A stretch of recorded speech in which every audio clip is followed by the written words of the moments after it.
Bismillahirrahmanirrahim. Assalamualaikum warahmatullahi wabarakatuh. Alhamdulillahirabbil alamin. Wassalatu wassalamu ala asrafil anbiya'i wal mursalin wa ala alihi wa sahbihi ajma'in. Amma ba'du. Allahumma salli wa sallim ala sayyidina Muhammadin miftahi babir rahmatillah adada ma fi ilmillah salatan wa salaman daimaini bidawami mulkillah. Rabbi israh li sadri wa yassir li amri wahlul 'uqdatam min lisani yafqahu qawli. Rabbi zidna ilma warzuqna fahma. Allahumma inna nas'aluka fahman nabiyyin wa hifzal mursalin wa ilhamal malaikatil muqarrabin. Allahumma aghnina bil ilmi wa zayyinna bil hilmi wa akrimna bit taqwa wa jammilna bil afiyah ya arhamar rahimin. Pemirsa Al-Ribat TV yang dirahmati oleh Allah Subhanahu wa taala, insyaallah pada kesempatan kali ini kita akan membahas tentang siapa saja yang berhak menerima zakat. Di sini Tuan Musannif menjelaskan faslun fi qasamis shadaqati, yaitu atau dengan kata lainnya fi qismiz zakati ala mustahiqiha wa tadfa'u zakatu ila al-asnafi thamaniyati alladhi dzakarahumullahu ta'ala fi kitabihil aziz, tentang siapa saja yang berhak menerima zakat. Di sini Tuan Musannif menjelaskan wa tudfa'u zakatu ilal asnafi ats-tsamaniyati, dan dibayar zakat tersebut ilal asnafi ats-tsamaniyati, yaitu kepada golongan yang 8. Siapa golongan yang 8 tersebut?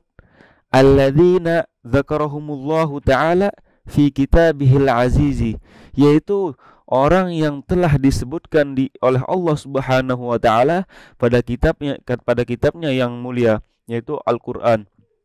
Fi qoulihi ta'ala, yaitu pada perkataan Allah Subhanahu wa taala, innamas shadaqatu lil fuqara'i wal masakini wal 'amilina 'alaiha wal mu'allafati qulubuhum wa fir riqabi wal gharimina wa fi sabilillahi wa ibnis sabil.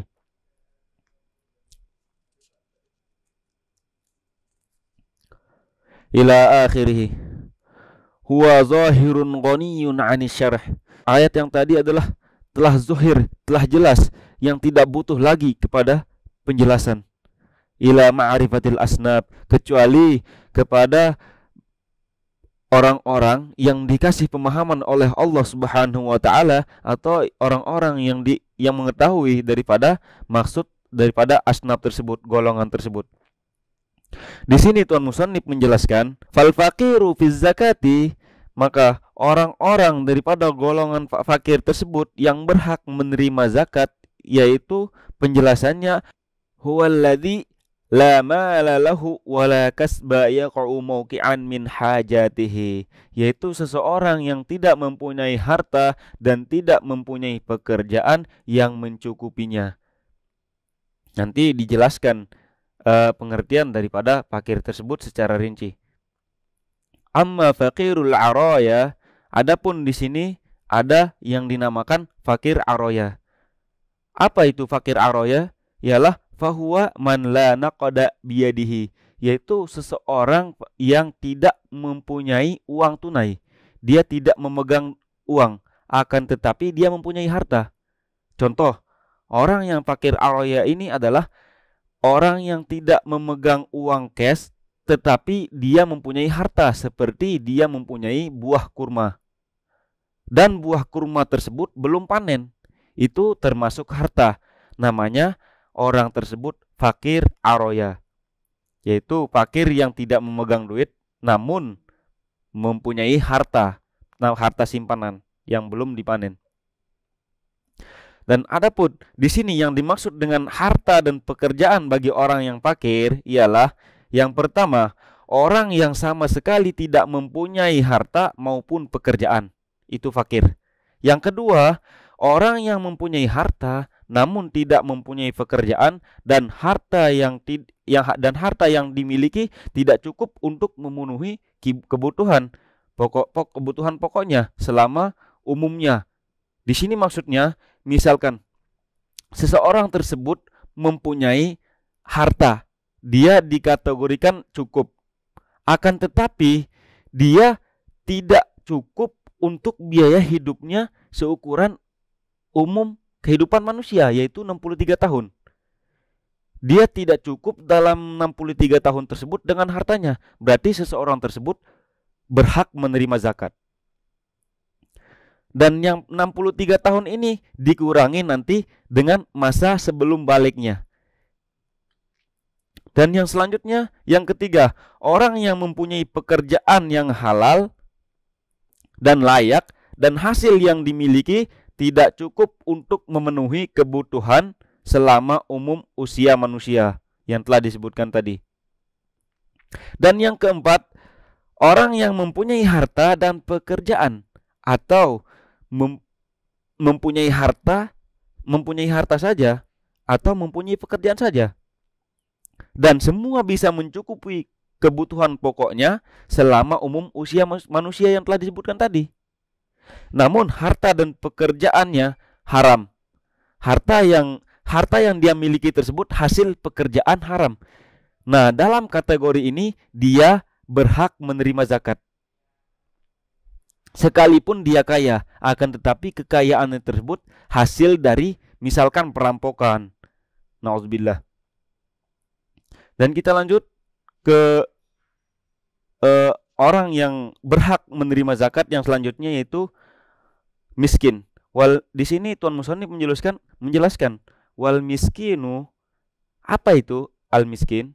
Man qadara ala malin aw kasbin yaqa'u kullun minhuma mauqi'an min kifayatihi wala yakfihi. Orang ini mempunyai harta dan pekerjaan, dan dia cukup akan harta yang dia dapatkan tersebut dari hasil pekerjaannya, akan tetapi kurang dari yang dia butuhkan sebenarnya. Wala yakfihi, di sini Tuan Musonif dia tidak cukup. Misalkan seseorang tersebut kesehariannya itu membutuhkan 10.000, akan tetapi dia mendapatkan dari hasil kerjanya cuman 7.000. Itu dinamakan miskin.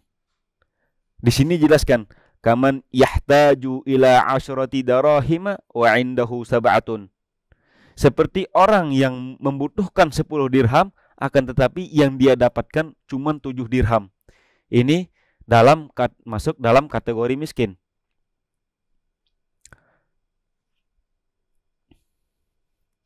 Dan dijelaskan, orang miskin adalah orang yang mempunyai harta dan pekerjaan di mana masing-masing dan harta pekerjaannya dapat menjadi sebagai sumber penghasilan hidup.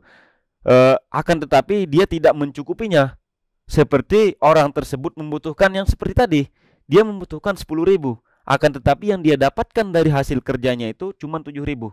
Nah, dia dikategorikan miskin, dia berhak menerima zakat. Dan yang selanjutnya, orang yang berhak menerima zakat yaitu amil zakat. Di sini dijelaskan wal amilu. Apa itu amil? Man ista'malahul imamu ala akhdhis shadaqati wa daf'iha limustahiqiha, yaitu seseorang yang diutus oleh imam atau pemerintah untuk mengambil daripada sedekah, daripada zakat tersebut, wa daf'iha, dan membayarkan kepada orang yang berhak menerimanya. Maka amil ini berhak juga mendapatkan zakat. Akan tetapi syaratnya amil tersebut dia ditunjuk oleh pemerintah.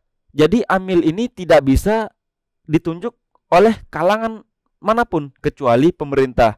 Nanti kalau ditunjuk oleh seseorang tertentu akan menimbulkan fitnah, akan menimbulkan huru-hara di kalangan masyarakat. Nah, di sini disyaratkan syarat mutlaknya itu man ista'malahul imam, yaitu ditunjuk langsung oleh pemerintah. Itu syarat amil. Dan berapakah amil tersebut? akan mengambil haknya daripada zakat itu, yaitu misalkan amil itu bekerja seharian penuh. Dimisalkan seandainya seseorang itu bekerja seharian penuh, dia mendapatkan gaji 1 juta, maka amil itu berhak mengambil daripada 1 juta. Berhak mengambil zakat atau haknya 1 juta. Itu dikategorikan amil yang berhak menerima zakat. Dan kita lanjut ke pembahasan yang keempat, wal muallafatu qulubuhum, yaitu muallaf yang disenangkan hatinya. Yaitu di sini nanti dijelaskan muallaf tersebut. Akan tetapi Tuan Musannif menjelaskan cuma satu. Wahum arba'atu aqsamin. Apa itu muallaf? Yaitu seorang yang disenangkan hatinya, dibagi menjadi 4 bagian. Ahaduha, salah satu daripada yang 4 itu, muallafatul muslimin. Nah, seorang muallaf tersebut tidak harus dari kafir menuju muslim. Di sini muallafatul muslimin, seorang muallaf dari kalangan muslimin, itu yang harus didahulukan. Di sini wahwa, apa itu muallafatul muslimin? Wahwa man aslama wa niyyatuhu dhaifun, yaitu seorang Islam yang iman dan niatnya tersebut masih lemah. Itu namanya muallafatul muslimin di sini. Fa yata'allafu bidaf'iz zakatilah, maka dia berhak untuk dibayar zakat kepadanya. Wa baqiyatul aqsami fil mabsutat, disebutkan oleh Tuan Musannif sisa daripada bagian penjelasan muallafatu qulubuhum ini dijelaskan di kitab yang panjang lebar penjelasannya.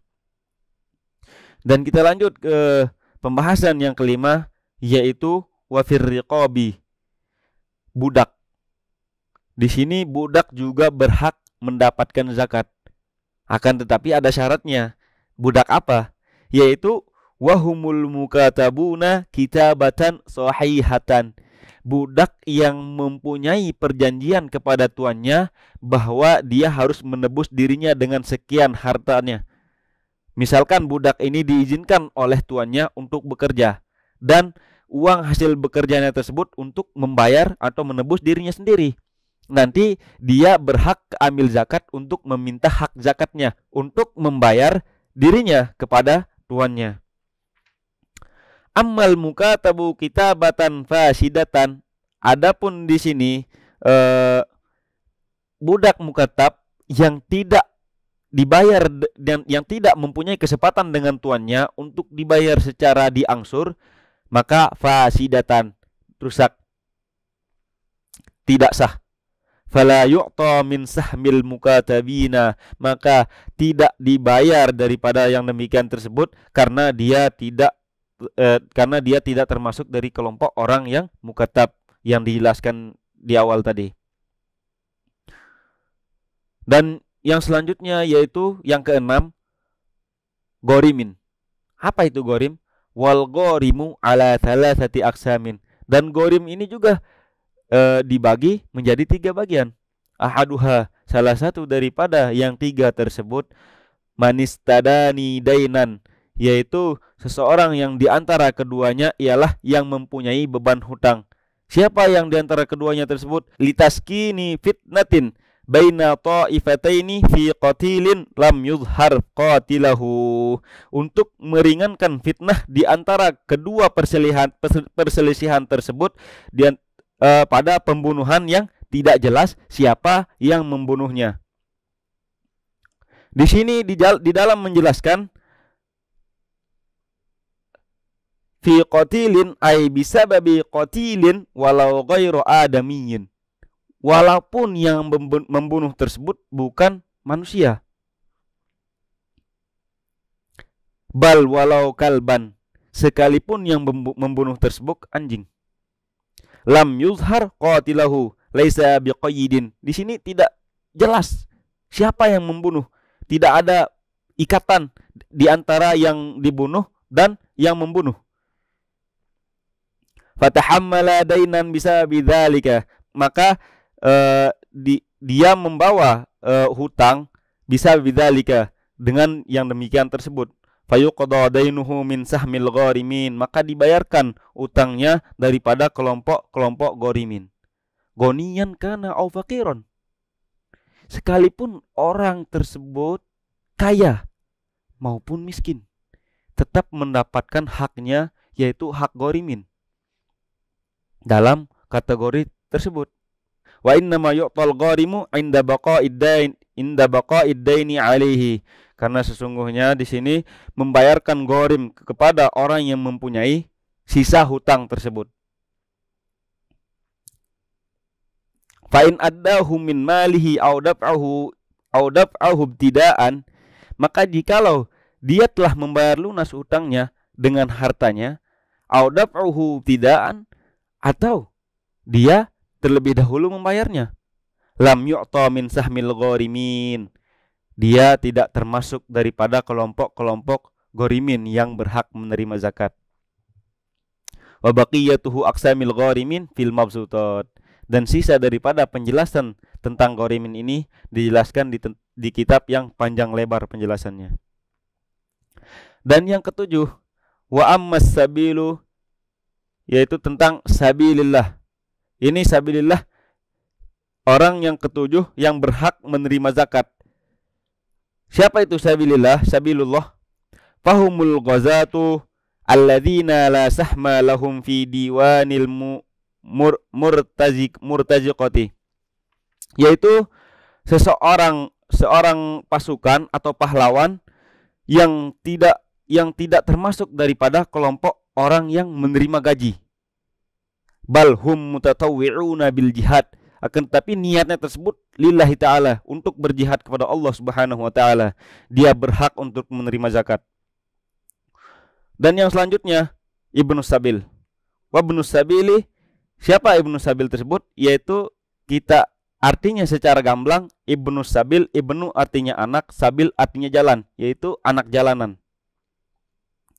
Bahwa man yunshi'u safaran min baladiz zakati, seorang yang keluar atau pergi daripada tempat dia menerima zakat, itu namanya Ibnu Sabil. Dia ini bepergian, telah melewati daripada balad atau negeri yang tempatnya menerima zakat tersebut. Ayyakuna mujtazan bi baladiha, yaitu dengan syarat tadi dia telah melewati balad atau tempat dia tinggal untuk menerima zakat tersebut. Itu dia berhak menerima zakat, Ibnu Sabil. Baik orang yang bepergian ini kaya maupun miskin, selagi dia habis bekalnya di perjalanan, dia berhak untuk menerima zakat, yaitu Ibnu Sabil. Akan tetapi wa yushtaratu fihi, disyaratkan di sini al-hajah, yaitu tujuannya wa adamul maksiyah, selain untuk maksiat. Mungkin ini saja penjelasan dari Al-Fakir, kurang lebihnya mohon maaf. Yang insya Allah kita semua ini termasuk daripada golongan orang-orang yang dapat menerima Lailatul Qadar. Wa akhiru da'wana alhamdulillahirabbil alamin. Wassalamualaikum warahmatullahi wabarakatuh.